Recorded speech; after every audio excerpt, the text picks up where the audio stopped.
Okay, so this isn't like the skeleton zombie mummy warriors you fight in Skyrim or Witcher 2.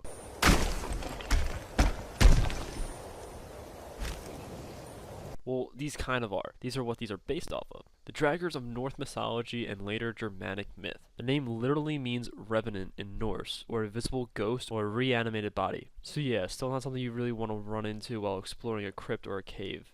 So how are Draugrs created? And no, I'm not kidding you, this can literally matter based upon how the corpse is positioned after the deceased is lied. Besides that, the means in which a cruel person or just an awful person in life is most likely going to come back as a Draugr. Now, Draugrs live in their graves, most often guarding the treasure buried with them in their burial mounds. These Draugrs, or reanimated corpses, possessing superhuman strength, they can increase their size at will and can carry an unmistakable stench of decay. Their ability to grow in size most often affects their mass, and Draugrs are often said to be extremely heavy despite being a corpse. In the old myths, it's stated that these corpses often retain some form of an intellect, most often holding the purpose of protecting treasure, tormenting those who have wronged them in life, or simply wreaking havoc upon the living. So lesson here, kids, do not upset people, especially Vikings, because they will come back as supernatural zombie warriors of vengeance. These corpses also contain the ability to rise from the grave as a wisp of smoke, and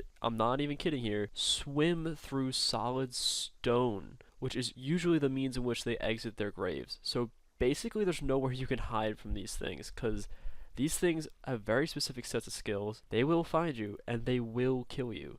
Now, some methods in which these reanimated corpses will kill you are crushing you with their enlarged form, devouring your flesh, devouring you whole due to their enlarged form, killing you indirectly by causing you to go mad, or simply drinking your blood. So basically they're vampires too. Now you're probably wondering if this is the end. No, because these creatures are still extremely OP, and they don't stop here. Because Draugrs are also known to have magical abilities as well, mimicking those of witches and wizards. A list of these abilities are shape-shifting, controlling the weather to some degree, seeing the future, entering victims' dreams, cursing victims, spreading diseases throughout entire villages, and even causing periods of utter darkness during the daytime. I kid you not. By this point, you're probably wondering, how can one possibly kill these things? Well, let me explain. First off, iron can actually harm these creatures. It can injure them, however, it cannot actually kill it. Why, you ask? Well, that's because no weapon known to man can actually harm these corpses and kill them for good. The only way to truly defeat a Draugr is to physically wrestle the creature back into its grave, or permanently kill the Draugr by cutting its head off, burning the body, and spreading the ashes throughout the sea. You can also prevent the creation of Draugrs with many methods.